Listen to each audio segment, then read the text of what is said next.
Hello everybody and welcome back to Aussie Starcraft, bringing you a Grandmaster game off the ladder. Now top left hand corner is our red Protoss is EGIncontrol. Now a lot of you will probably be familiar with Incontrol. He's hosted a number of series including Team Liquid Attacks and State of the Game, so a lot of people in the community probably very aware of Incontrol. Hilarious both as a caster and commentator, and hilarious as a player as well. So he'll be taking the field as our red Protoss, and in the bottom right hand corner is our blue Zerg is the player Stolenpanda. Now I don't have a whole lot of information about Stolenpanda. Had a bit of a look beforehand, but not a lot of information out there on him. I did pick this game purely because of his name. I mean, who doesn't love a cute little panda? So we'll see how he fares against Incontrol today here on Belshir Vestige. So both players scouting out fairly early in this game, and we'll see what they have to offer us today. So how's your weekend been going, guys? Mine's been pretty good. Always good to start off with some Starcraft early in the morning. And we haven't had a ZVP for a couple of days now, so I thought we might even it up with a little bit of Protoss action.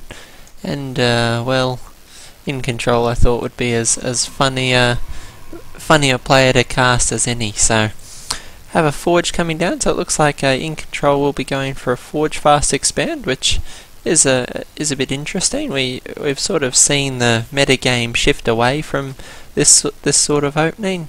Most players instead choosing to favour gateway expands, where they drop a gate then their nexus and just go from there.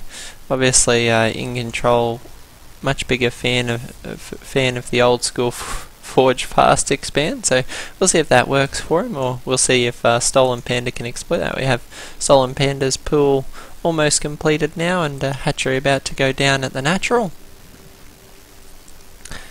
And I think we have, you can see the commentary going on down the bottom. Obviously these two are worried about potential cannon rushes against that natural. It is quite a popular strategy with the Forge fast expand in Protoss versus Zerg.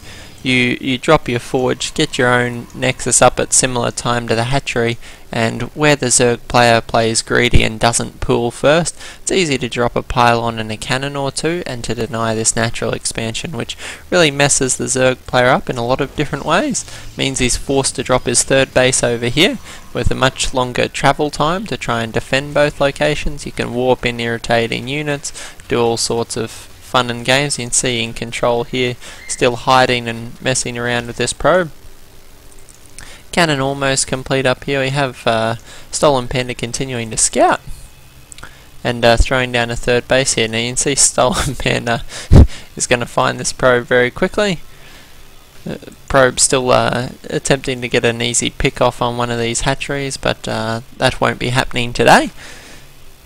And unfortunately for Incontrol, those two bases are going to go down without any resistance. So Cybercore now on the way, first Zealot as well on the field. Unfortunately, because of the Forge first fast expand, Incontrol doesn't have a lot in the way of units on the field, and by the time he can muster much of a harass against these, it's likely that Stolenpanda will have a significant amount of units on the field. So nice start for Stolenpanda in this game. But you can see Incontrol's not going to be deterred, moving out with his Zealot.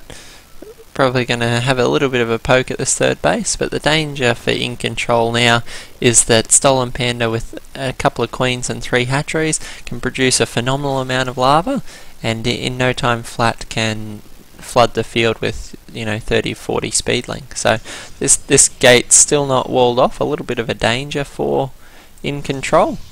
Normally you'd have a Zealot parked here. I think we'll see the Stalker park there now. But we have Speedlings moving out.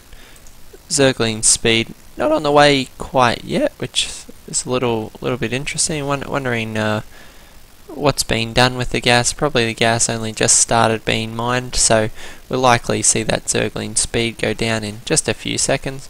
Big packs of Zerglings moving out across the field. It is currently blocked off by a Stalker, but these Zerglings are going to give Stolenpanda map control for some time. Incontrol poking out with the mothership core, just getting rid of these Zerglings on the watchtowers. That's to deny Stolenpanda a lot of the sight that he would otherwise have. Incontrol dropping some sentries now to help ensure that the front of his base is secure. Two guys is mining fairly constantly, a lair going down at the natural. So that's a bit of an interesting play. You see a lot of players drop their lairs in their main base.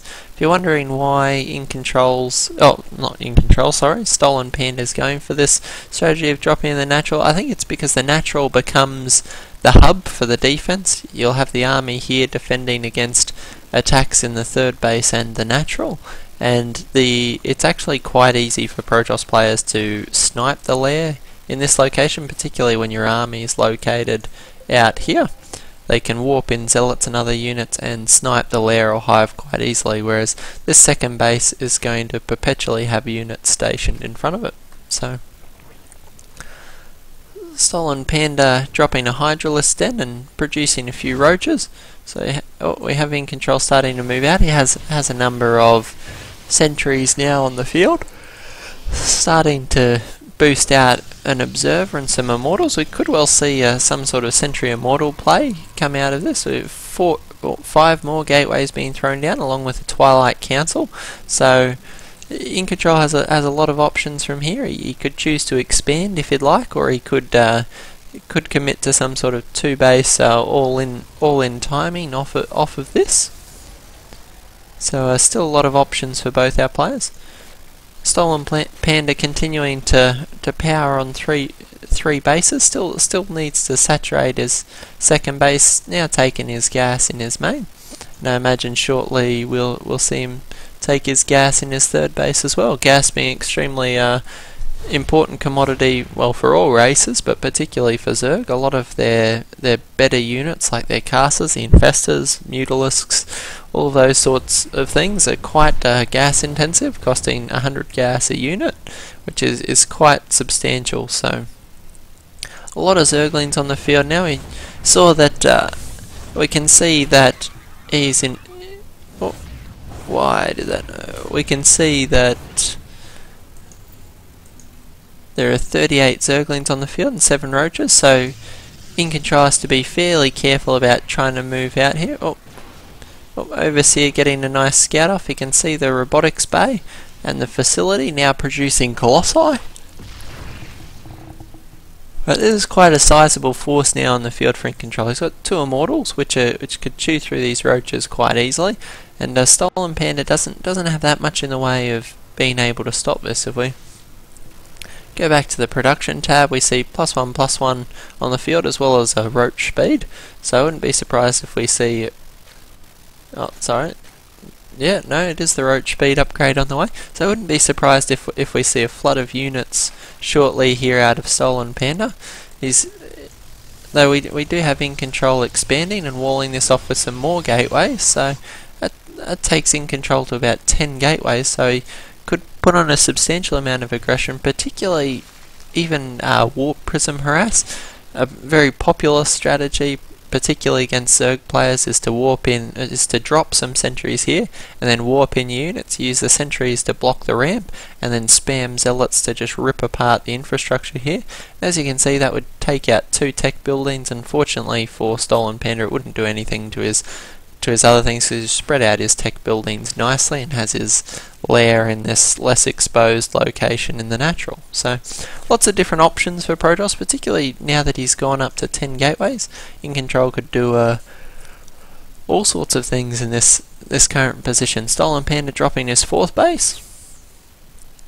Not a lot of units on the field though. We do have 11 Corruptors on the way to deal with these Colossi that are now out. We have 1 on the field, a second one now on the way, and throwing down a few pylons to prevent this supply block. Oh, we have a hero Zergling trying to work down a sentry. Unfortunately for him, not having a whole lot of success. And I believe that was a Phoenix scouting through and getting taken out. So hallucinated Phoenix, of course. So not a whole lot in the way of units lost so far, if we see it's only 700 aside, so 14 minutes in. That's quite a macro game that we have developing between these players, and looks like they're hell bent on pushing it towards the late game. So quite a solid group of corruptors on the field now. We have 11 corruptors, so these will help deal with those Colossus using the corruption ability. They could go down quite quickly. Oh, hallucinate some more Colossus to hopefully soak up some of that fire, but Stolenpanda's not having a bar of it, going straight for the real Colossus, managing to snipe those very quickly. Unfortunately for Incontrol, a number of stalkers he had not able to kill the corruptors in time. Oh, I don't know that he wants to engage here. Well, force fields on the ramp are going to prevent these units from reinforcing. Incontrol is going to come off significantly better in this engagement. If we pull up that units lost tab, we do see in fact it's 2,500 to 6,000. So very poor engagement, unfortunately, for Stolenpanda. Engaging that choke point makes it very easy for our Protoss player to clean him up, even without the Colossus being in play. Oh, fourth base going to go down. Oh, Overseer unable to make it over here in time. That's unfortunate, but Stolenpanda will throw that straight back down, and the Dark Templars move back to survive another day. He'll likely clean up this Zergling so he can expand himself, and continuing to drop Colossi and beginning to move out here. So we have 2 Immortals on the field.